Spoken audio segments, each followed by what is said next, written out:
Jadi ini perilaku menurut hemat saya melanggar pasal 7A UUD 45 yang mengatakan presiden telah melakukan perbuatan tercela. Ini tercela. Karena orang kalau udah bohong nggak mungkin nggak tercela. Seluruh dunia orang sepakat kalau orang bohong nggak jujur pasti ini orang nggak bener gitu loh.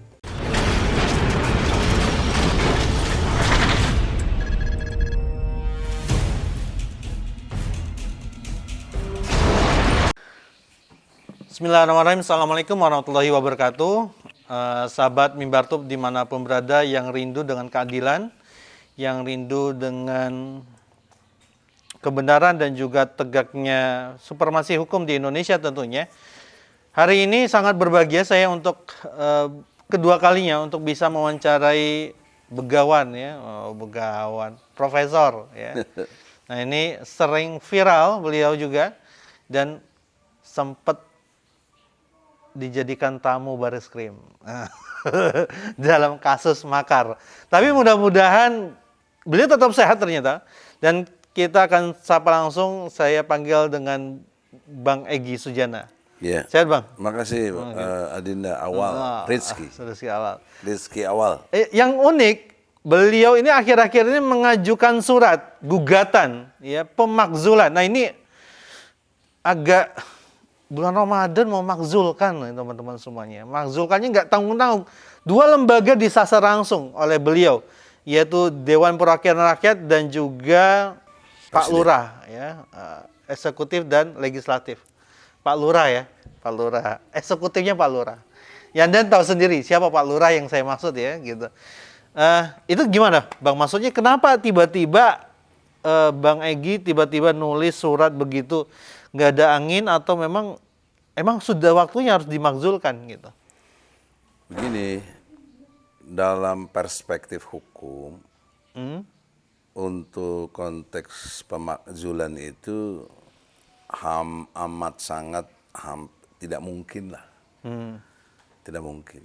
Dengan cara-cara yang sifatnya seperti ada dalam undang-undang dasar atau undang-undang petunjuk lainnya. Sebagai contoh misalnya DPR mengajukan pendapatnya ke MK. Kemudian MK bersidang, memutuskan apakah layak memang ada bukti pelanggaran dari presiden. Ya, baru dikembalikan ke DPR. Kemudian DPR baru mengajukan ke MPR. Ini kan secara ilmu hukum begitu adanya. Normalnya begitu. Ya, normalnya. Tapi secara politik atau faktanya nggak mungkin terjadi. Bagaimana? Mayoritas DPR dikuasai mereka. Itu. Kemudian MK-nya juga 3 orang dari pemerintah.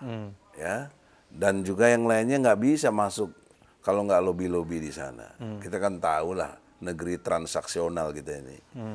Jadi atas dasar kesederhanaan berpikir ini, saya berpikir keras. Saya sebagai orang hukum atau sarjana hukum, bahkan profesor untuk masalah ini, bagaimana memecahkan persoalan serius ini.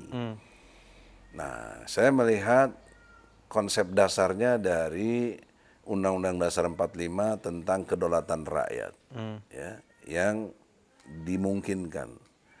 Kemudian pasal 28 huruf E dimungkinkan untuk menyatakan pendapat, lisan maupun tertulis. Kemudian dimungkinkan lagi untuk sebagai rakyat yang bayar pajak. Jangan lupa nih, kita ini pada bayar pajak. Tiap minum makan di restoran ini udah 10% gitu. Belum lagi pajak rumah, PBB, belum lagi mobil, belum lagi banyak hal yang berkait dengan dikenai pajak. Dan pajak menjadi andalan pendapatan pemerintah. Iya. Dan untuk apa? Untuk membiayai jalannya pemerintahan, ngurus rakyat. Betul. Tapi kita lihat jalannya pemerintahan ini tidak ngurus rakyat. Terus ngurus siapa nih? Sebagian rakyat atau? Ya, kalau kita sebut kaitannya dengan oligarki. Oligarki. Jadi kepentingan oligarki, kepentingan pemodal, kepentingan pemain-pemain yang merupakan untuk rente, cari untung aja untuk Indonesia ini. Bahkan hutang luar negeri kita bisa tembus sampai 10.000 triliun. Coba bayangkan. Kan masih ada 11.000 yang di kantong. Ya itulah yang kita ingin buktikan. Omongan Jokowi tentang 11.000 triliun itu mana? Mana yang katanya ada di kantong dia itu? Keluarkan dong untuk rakyat ini. Jangan utang. Kok kalau utang? Kalau utang kan berarti logikanya nggak punya uang 11.000 triliun itu. Nah yang selanjutnya yang penting lagi adalah dalam perspektif gugatan, sebagai rakyat yang bayar pajak, ada komunitas teman-teman yang sebelumnya sudah peduli betul soal ini, yang dipimpin oleh saudara Fakhri Lubis untuk kembali ke Undang-Undang Dasar 45. Nah, kita mendatangi MPR yang terima waktu itu Fadel Muhammad sebagai wakil ketua dan Asrul Sani. Fadel Muhammad sebagai wakil dari Golkar ya, golongan karya. Iya, dia partai tapi dia duduk sebagai DPD. Oh, DPD, Ya. betul. Kemudian Asrul Sani DPR-nya dari P3. Wakil ketua MPR. Nah, gagasan ini saya sampaikan kepada mereka sebagai satu masukan dari masyarakat. Mereka terima dengan baik, rencananya mau dibicarakan tingkat rapat, tapi sudah jalan hampir sebulan nggak ada respon. Ini kan juga absurd menurut saya, maka gagasan ini saya tembus untuk kalau gitu hak kita untuk membuat peristiwa hukum yang sejarah ini sejarah kalau memang kejadian ya, yaitu melalui PN untuk bisa keputusannya kita harapkan PN betul-betul memutuskan, memerintahkan kepada DPR. Kenapa DPR yang kita persoalkan? Karena DPR punya 3 kewenangan besar. 1, ngawasi jalannya pemerintahan, 2, budgeting, 3, membuat hukum, legislasi. Nah, yang kita persoalkan lebih kepada pengawasan. Apa pengawasan DPR terhadap jalannya pemerintahan? Banyak sekali yang abai dari DPR, yang ignore, nggak peduli dengan jalannya pemerintahan dan semuanya ikut-ikut saja, begitu loh. Kalaupun ada 1-2 DPR, nggak ada kelihatan ya yang membuat satu perlawanan serius kepada rejim kekuasaan yang ada. Jadi mengikuti saja, begitu loh. Nah, ini kita minta pengadilan menegur, bahkan membuat putusan untuk supaya DPR bertindak, hak interpelasinya misalnya, hak angketnya misalnya. Ini kan nggak jalan, abai dia. Padahal banyak yang harus dipersoalkan dari presiden. Ya. Apa yang membuat Bang Egy memutuskan surat pemakzulan ini harus ada? Hal apa yang membuat kesalahan dari DPR maupun selain tadi fungsi pengawasan yang tidak berjalan dengan baik menurut Bang Egy? Kalau presiden kira-kira eksekutif hal apa yang ini harus dimakzulkan itu apa gitu supaya nggak dianggap sebagai hoax dan makar gitu. Ya. Berangkat dari pasal 9 UUD 45 yang mengatakan sumpah jabatan presiden demi Allah sebagai presiden dan wakil presiden ya akan menjalankan undang-undang sebaik-baiknya dan seluruh-seluruhnya demi nusa dan bangsa. Itu ada di Undang-Undang Dasar 45 pasal 9. Undang-undang apa yang kira-kira? Undang-Undang Dasar 45. Enggak, maksudnya undang-undang apa yang ini saya mau terangkan. Mau terangkan bahwa ini ajaib nih teman-teman ya. Jangan dipotong. Kalau dipotong bahaya nih biasanya. Iya, betul. Jangan jadi fitnah. Jadi atas dasar sumpah jabatan presiden yang telah bersumpah demi Allah, pakai Al-Qur'an lagi di belakangnya kan, semua orang lihat tuh waktu pelantikannya itu. Itu menjalankan undang-undang sebaik-baiknya dan seluruh-seluruhnya. Tapi fakta di lapangan, sejak periode pertama Jokowi sampai yang sekarang jalan yang kedua, tercatat kurang lebih ada 66 janji presiden yang tidak jalan. Antara lain misalnya buyback Indosat, nggak jalan di periode pertama, ya toh? Akan mengurangi impor, nggak jalan, malah tambah impor banyak. Padahal beras aja impor. Beberapa hari yang minggu yang garam lalu aja impor. Presiden sempat mengatakan benci produk impor gitu ya sebenarnya. Iya. Tapi tiba-tiba ada isu impor beras itu ya? Bukan isu, fakta. Oh, fakta. Nah, secara pendalamannya kenapa impor disukai? Karena ada fee. 1 ton bisa $30, kurang lebih. Jadi oleh karena itu, di dalam perspektif hukum, ini hukum, saya nggak politik, hukum. Dia telah berjanji, dia telah bersumpah, dia telah mau menjalankan undang-undang sebaik-baiknya seluruh-seluruhnya sebagai fungsi presiden. Tapi nggak jalan. Lalu DPR harusnya ngawasi, ingatkan, tegur dan lain sebagainya dengan hak-hak yang dimilikinya itu. Abai juga. Maka kita minta pengadilan tegurlah DPR itu, jalankan fungsinya. Gitu loh. Nah, kaitan dengan presiden, untuk lebih jauhnya lagi, itu berkait dengan satu situasi perilaku diskriminatifnya itu loh. Yang luar biasa.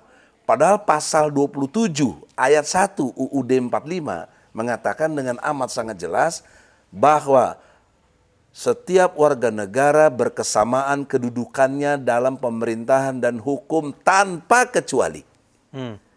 Nah, dilihat dalam kasus Habib Rizik Syihab, dia sangat dizolimi Habib Rizik ini. Diperlakukan amat sangat diskriminatif. Dituduh tentang kerumunan, digandeng dengan penghasutan. Ini secara ilmu hukum nggak bisa seperti yang udah pernah saya terangkan itu. Apalagi sempat kena denda 50 juta ya? Iya, itu namanya nebis in idem. Nebis in idem. Ya kan? Ada di dalam pasal 76 KUHP itu diatur, nggak boleh itu. Nah, oleh karena itu di dalam pengertian diskriminatif ini, dibandingkan dirinya presiden sendiri, pertama di NTT, kemudian diulangi lagi yang beberapa bulan lalu, beberapa minggu lalu, kaitannya dengan bencana di NTT, datang lagi bahkan sambil mensupport orang yang menyetujui dia 3 periode. Dikasih jaketnya, saya lihat di video kan, kerumunan orang begitu banyak. Bandingkan dengan kerumunan yang dalam pengertian maulid dilaksanakan Habib Rizik, juga pernikahan putrinya, kok dipidana. Padahal dari Gitu. dua lokasi Bandingkan dengan kawinan anaknya si Anang, Jokowi hadir, Prabowo hadir, nggak dipidana. Jadi kalau mau di breakdown banyak anaknya Jokowi, Gibran, nggak dipidana waktu kampanyenya itu. Padahal kerumunan orang banyak sekali. Mantunya yang di Medan, nggak dipidana juga. Dan banyak lagi kalau mau di breakdown itu. Jadi ini perilaku menurut hemat saya melanggar pasal 7A UUD 45 yang mengatakan presiden telah melakukan perbuatan tercela. Ini tercela. Karena orang kalau udah bohong nggak mungkin nggak tercela. Seluruh dunia orang sepakat kalau orang bohong nggak jujur pasti ini orang nggak benar gitu loh. Nah, ini dirumuskan dalam Undang-Undang Dasar. Jadi dengan Undang-Undang Dasar 45 ini, kita bisa ada peluang ajukan gugatan ke pengadilan. Ke pengadilan, gitu loh. Untuk bisa pengadilan, nah persoalan nanti di pengadilan. Berani apa enggak? Kalau dia punya hati nurani harusnya berani. Dan juga pendapat saya mengacu kepada pendapat Mahfud MD juga, yang juga disitir banyak orang. Yaitu demi kemaslahatan masyarakat, konstitusi dapat dilanggar. Coba bayangkan. Kan dia ngomong begitu waktu itu. Ya itu sebelum menjabat. Enggak, sudah menjabat. Oh, sudah menjabat. Sudah menjabat kemarin. Oh, gitu. Menjelaskan dengan secara ilmiah katanya. Oke. Sekarang konstitusi katanya tadi mesti impeachment DPR ke MK, MK ke ke DPR lagi dan seterusnya. Harus 2/3 suara. Itu untuk impeachment. Itu konstitusi. Nah, ini kita abaikan demi kemaslahatan rakyat. Kan di situ poinnya. Kenapa Mahfud MD boleh, kok kita nggak boleh? Kan kita berkesamaan kedudukannya dalam pemerintahan dan hukum tanpa kecuali. Nah, jadi disinilah masyarakat jangan underestimate, jangan juga punya sangka buruk kepada kita ini. Karena saya memimpin tim pembela ulama dan aktivis TPUA yang dapat kuasa dari saudara Fakhri Lubis dan kawan-kawan yang ingin kembali ke Undang-Undang Dasar 45 untuk supaya bisa ada sidang istimewa MPR. Jadi MPR juga kan cicing wae, nggak ada apa yang digerakin tuh, ya. Padahal dia punya kewajiban bisa merubah Undang-Undang Dasar 45. Bisa melakukan satu perubahan-perubahan yang mendasar lainnya lewat putusan MPR. Karena struktur hukum kita dalam pengertian hierarki hukum, Pancasila, Undang-Undang Dasar 45, TAP MPR, baru undang-undang organik, baru peraturan pemerintah dan lain sebagainya, turunannya sampai ke Perda. Itu kaitan dengan struktur. Nah, sekarang struktur atau hierarki hukum yang ada, saya ingin melakukan penegakan hukum dalam perspektif hukum yang berlaku. Dalam arti tadi ada peluang-peluang yang bisa diciptakan untuk menggugat presiden, kenapa tidak? Ini nggak ada yang berani atau nggak ada yang pernah lakukan ini. Karena mereka merasa, belum apa-apa udah percuma lah, nggak mungkin, begono begini. Saya percaya ada Allah. Allah itu yang merubah hati manusia. Ya muqallibal qulub, yang bulak-balikan hati. Mungkin sekarang kita pada takut, tapi kalau tergerak dengan informasi yang benar, jujur, ya, adil, jujur, benar, adil, maka insya Allah Allah gerakan rakyat ini untuk sama-sama menggugat. Nah, kalau ini tidak diindahkan juga, ya, maka kita anggap Presiden Jokowi tidak menegakkan hukum. Dia tidak patuh sama hukum, dia bohong lagi. Dengan sumpahnya akan menjalankan undang-undang sebaik-baiknya. Saya menjalankan ini kan perintah undang-undang. Ada undang-undang yang memungkinkan itu. Ya, jadi nggak bisa saya dihentikan. Ya, jadi saya ingat nih intel-intel atau pihak kepolisian jangan sampai mempersoalkan ini. Ini peristiwa hukum. Ya karena kan kebanyakan orang mengatakan bahwa saya di Indonesia kebebasan berpendapat itu dibolehkan. Ya. Iya. Tapi kebebasan setelah berpendapat, nah itu.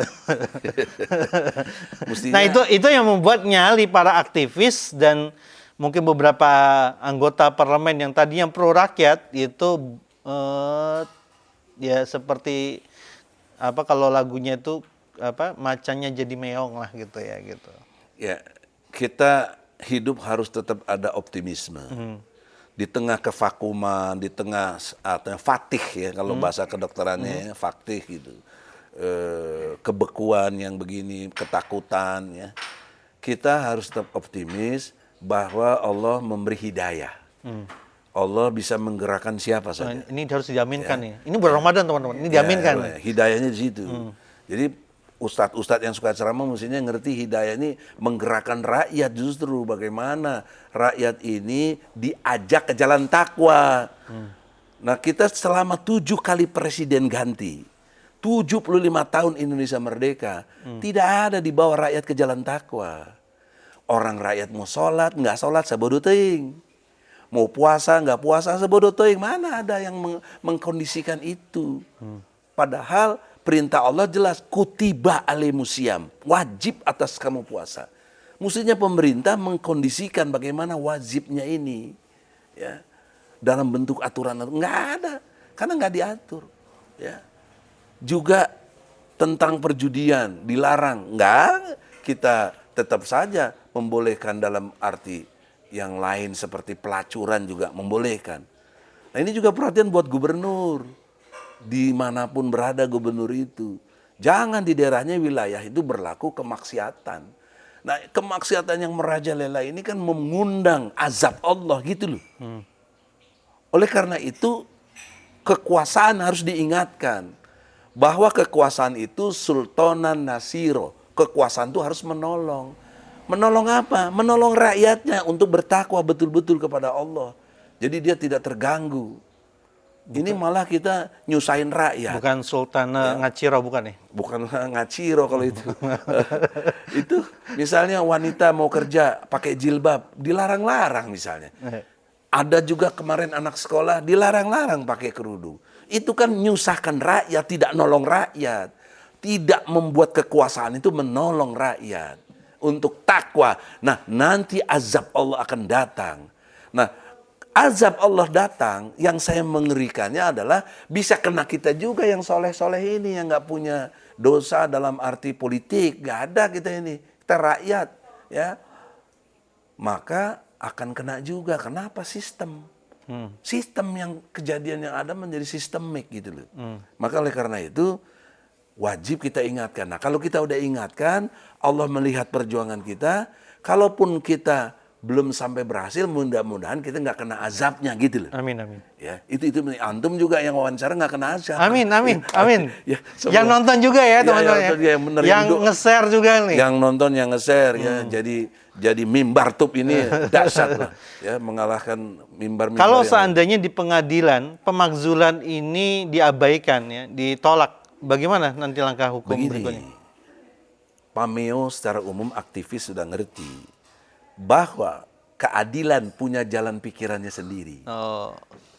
Jadi kalau saluran ke pengadilan yang resmi, ini kan tidak hura-hura, ini tidak anarkis, ini tidak hoak, betul terukur, ada pengadilannya. Ditolak atau diabaikan, maka teorinya akan rakyat bergerak menuntut keadilannya. Bisa people power. Nggak mungkin nggak terjadi, cuma waktunya aja kita tidak tahu. Tapi people power pasti turun. Karena contoh di negara lain banyak sekali. Contoh klasik yang paling utama adalah Fir'aun. Musa mimpin people power, tenggelam itu Fir'aun. Itu kan prototip sejarah yang nggak boleh kita lupa. Ya. Dan konteks juga kepada Indonesia, Soeharto.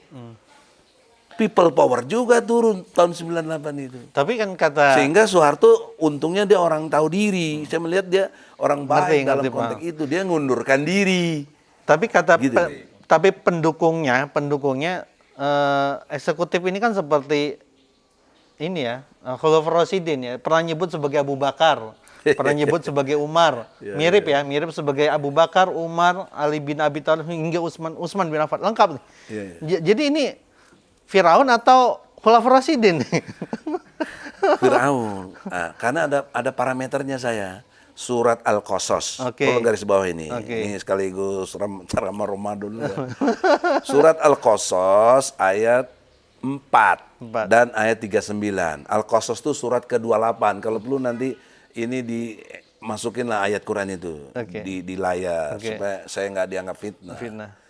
Di situ ada 6 ciri gaya kepemimpinan Firaun. Satu, berbuat sewenang-wenang. Ya. Kedua, memecah belah rakyatnya. Ketiga, menindas. Keempat, membunuh. Ya, untuk bayi-bayi yang laki-laki itu zamannya Nabi Musa. Ya. Kelima, membuat kerusakan. Keenam, berlaku sombong. Ini Quran bukan tafsir. Saya nggak menafsirkan. Al-Qasas ayat 4 dan 39. Nah, lihat 6 variabel ini ada nggak di negeri kita ini?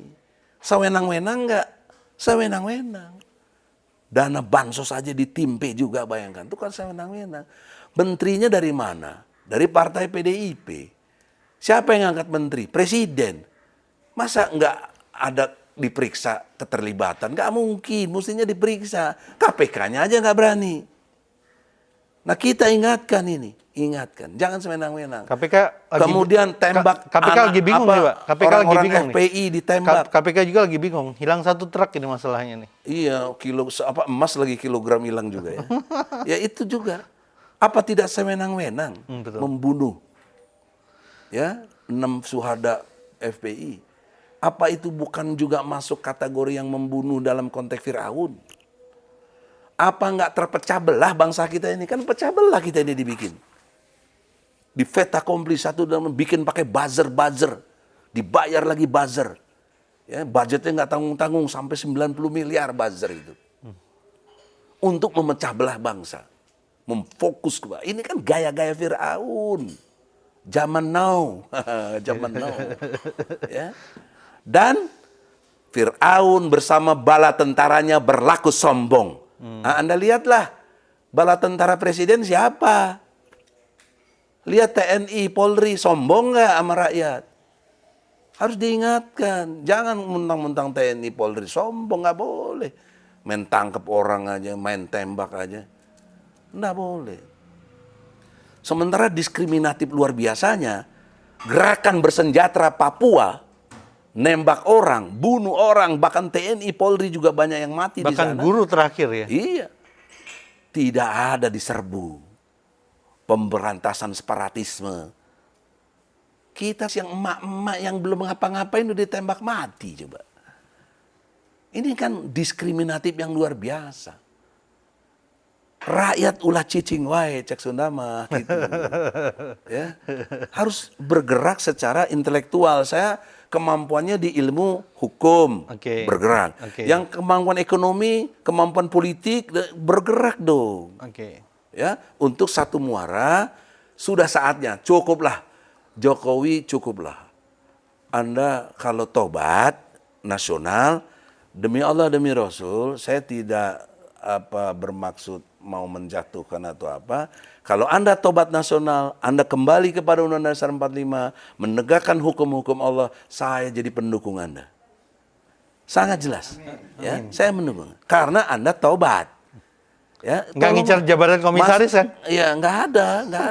Ini untuk kemaslahatan bangsa, untuk supaya tidak berdarah-darah. Kan biasanya kalau sudah begitu ada jabatan komisaris yang diincar tuh biasanya tuh. Saya relatif udah cukup lah hidup saya. Ya. Kapasitas saya sebagai lawyer lebih tinggi gajinya daripada komisaris. Insya Allah. Jadi oleh karena itu poin pentingnya itu ya, jangan ini dianggap gerakan untuk jatuhin Jokowi. Tidak. Bukan.